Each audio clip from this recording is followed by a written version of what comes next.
नमस्कार दोस्तों, मैं बिनल आज आपको कहानी सुनाने जा रही हूँ। बहू तूने तो हम बुढ़ा बुढ़ी को जिंदगी जीने लायक बना दिया। ये कहानी है चैनल हिस्ट्री किस्से कहानियों के। आइए सुनते हैं कहानी। बिनल की जुबानी। मीरा, अपना हाथ दे दो ना, तुम्हारे हाथ में लिए बिना नींद नहीं आती, पति देव माधव ने मनुहार की। तब तक दूसरी तरफ से बिटिया रानी चिया की आवाज आई। मम्मा, आपने मेरा हाथ क्यों छोड़ दिया? मुझे नींद नहीं आएगी। तब तक बेटा चिराग गुनगुनाया, मम्मा, आप छुटकी के चक्कर में मुझसे अपना हाथ क्यों छुड़ा लेती हो? अब मैं बेचारी अकेली जान, मेरे सिर्फ 2 ही हाथ हैं और मैं 3 लोगों को कैसे दे दूं? कहो, इस समय तुम्हारे दादी बाबा इस रूम में नहीं हैं, वरना उन्हें भी मेरे हाथ चाहिए होता। बहू, जब तुम अपना हाथ मेरे हाथ में रखती हो ना, तो लगता है तुम सब संभाल लोगी, हम बुढ़ा बुढ़ी को भी। तुम हाथ रख देती हो तो नींद आ जाती है। एकदम से लगा कि अम्मा बाबूजी को मेरी ज़रूरत है। जाकर देखा तो सच में बाबूजी ज़मीन पर गिरे पड़े हुए थे। उन्हें मेरे हाथों के सहारे की ज़रूरत थी। मीरा ने जल्दी से आगे बढ़ के उनके कंधे पकड़कर उठाया। तब तक माँ भी उठकर बैठ गई और अपना चश्मा ढूंढने लगी और घबराते हुए बोली, क्या हुआ बहू, तुम्हारे बाबूजी गिर कैसे गए? हाँ माँ, वही देख रही हूँ, कहकर बाबूजी की तरफ देखा तो वे बेचारे बड़े ही भावुक स्वर में बोले, बहू देखना, मुझे वॉशरूम जाना था। मैंने सोचा तू अभी अभी अपने कमरे में गई है, वहाँ भी दोनों बच्चे और मुन्ना तेरा इंतज़ार करते हैं, इसीलिए तुझे क्यों परेशान करूँ। खुद ही थोड़ी कोशिश करता हूँ, लेकिन जैसे ही पैर आगे बढ़ाए, बड़ी तेज़ी से पैरों में झंझनाहट हुई और मैं गिर पड़ा। मेरे कपड़े भी खराब हो गए हैं बहू। कहते हुए बाबूजी बेहद शर्मिंदा हो रहे थे। तब तक माँ भी लाठी टेकती हुई आगे आ गई। मीरा ने कहा, कोई बात नहीं बाबूजी, आप परेशान मत होइए। मैंने तो कितनी बार आपसे कहा है कि आपको जब भी ज़रूरत हो मुझे आवाज़ लगा दीजिए। आपके बगल में ही तो मेरा कमरा है। फिर जल्दी से सासू माँ गोदावरी जी के साथ मिलकर उनके कपड़े बदलवाए। जा बहू, बहुत रात हो गई है, जा, सुबह जल्दी उठना है, बच्चों को स्कूल और मुन्ना को भी ऑफिस जाना है। पूरा दिन चकरघिन्नी जैसे नाचती रहती हो, फिर भी कभी चेहरे पर शिकन नहीं आती।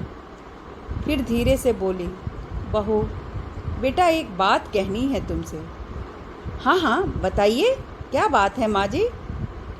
ये तुम्हारे बाबूजी वाली समस्या ना मुझे भी हो गई है। मुझे भी बहुत ज़ोर से पेशाब लगती है। जब तक वॉशरूम जाती हूँ तब तक कपड़ों में हो जाता है। मैं बहुत रोकने की कोशिश करती हूँ, लेकिन आप परेशान मत होइए, मैं कल देखती हूँ क्या कर सकती हूँ आप लोगों के आराम के लिए।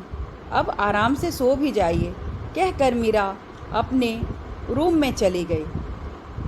दूसरे ही दिन बच्चों को स्कूल भेजने के बाद सबसे पहले फ़ोन उठाया और कुछ ऑर्डर किया। उसके बाद घर में काम करने लगी। शाम तक उसका ऑर्डर भी आ गया। बच्चे उसके पीछे पड़ गए, मम्मा क्या है बताओ ना, क्या है प्लीज़। कुछ नहीं, ये एडल्ट डायपर है, जैसे आप बच्चे बचपन में यूज़ करते हैं पैम्पर, हॉगीज़ वगैरह, उसी प्रकार ये हमारे बड़े बुजुर्गों के लिए होते हैं जिन्हें चलने फिरने में दिक्कत होती है। ये मैंने दादी बाबा के लिए मंगवाया है। आज उनकी बहुत बड़ी परेशानी हल हो जाएगी।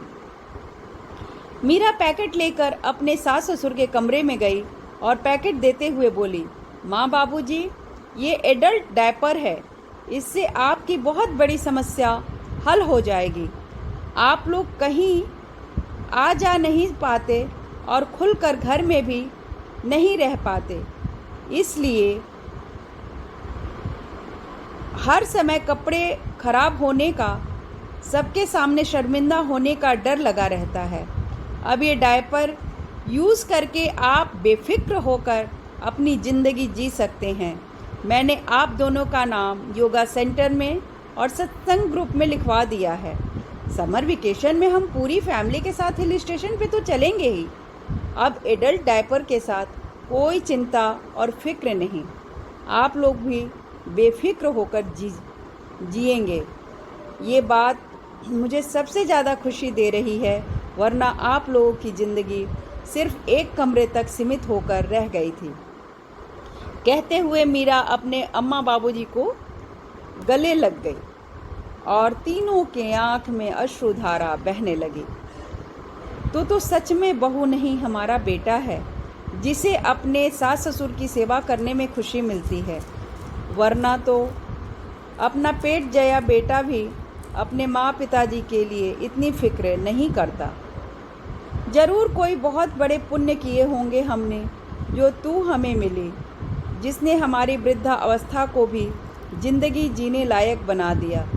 बाबूजी मीरा के सर पर हाथ फेरते हुए बोले, बहू, कोई हमारा मजाक तो नहीं उड़ाएगा कि बच्चों की तरह डायपर यूज़ करते हैं? अम्मा जी थोड़ी झिझकती हुई बोली।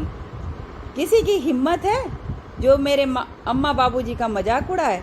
मैं हूँ ना जवाब देने के लिए, सब संभाल लूँगी, आप लोग चिंता मत करिए।